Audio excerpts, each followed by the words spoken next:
Selamat pagi, kembali lagi di channel Motivasi Ala Budi. Pagi ini saya ingin bercerita tentang sebuah kisah. Alkisah, ada sebuah perusahaan ternama. Dia sedang membutuhkan seorang karyawan. Kemudian dia pasang iklan dan setelah beberapa hari dia mendapatkan beberapa kandidat.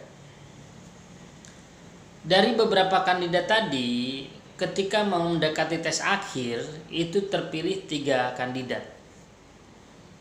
Sosok 3 kandidat ini memiliki talenta luar biasa. Kemudian sang pemilik perusahaan agak sedikit bingung. Kemudian dia melakukan uji lapangan. Dia minta kepada ketiga calon karyawan ini untuk menjualkan sisir. Cuma tantangannya, jual sisirnya jangan ke tempat biasa. Bagaimana bisa menjual sisir ke Biara Solin? Bayangkan, datang ke sana ada biksu yang tidak memiliki rambut, gitu kan.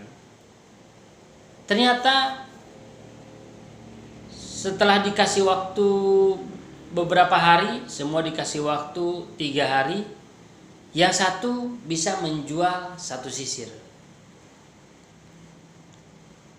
yang kedua bisa menjual 10 sisir.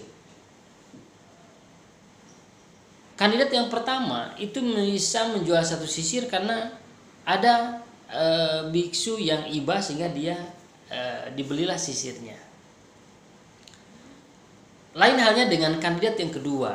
Dia melihat di sana ada pengunjung. Karena angin di sana cukup kencang, jadi dia tawarkan kepada pengunjung dan pengunjung membelinya. Sehingga terjuallah 10 sisir.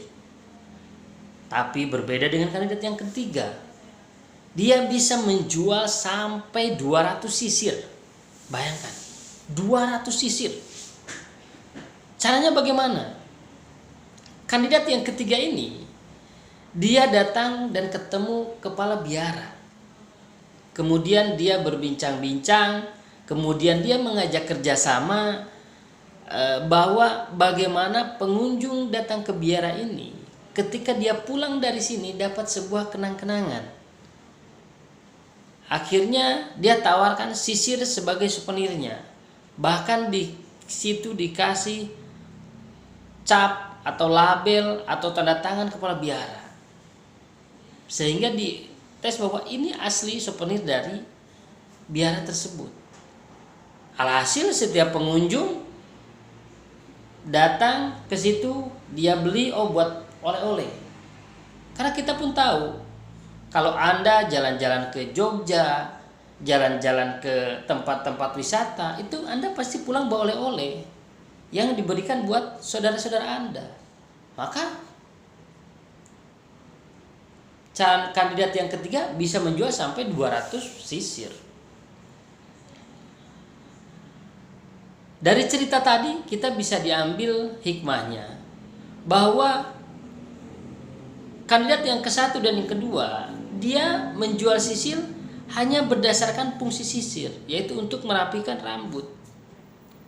Tapi kandidat yang ketiga itu merubah fungsi sisir, selain fungsinya sebagai merapikan rambut, tapi dia juga berpikir bahwa ini sebagai souvenir, sebagai oleh-oleh.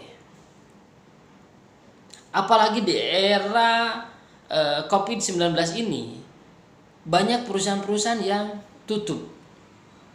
Supaya kita tetap bisa eksis, kita harus berpikir di luar nalar kita. Kalau istilah kerennya sekarang, istilah kerennya berpikir out of the box. Ya. Jadi untuk pagi ini saya ingin sampaikan bahwa ketika Anda menghadapi semua kendala, sebuah masalah dalam kehidupan Anda coba berpikir jangan di posisi ada di dalam, Tapi Anda keluar kotak itu, Anda berpikir dari luar, mungkin akan menemukan solusi yang berbeda. Itu saja untuk pagi ini, dan jangan lupa subscribe, like, dan share. Mudah-mudahan apa yang saya sampaikan bisa bermanfaat. Sekian dan terima kasih.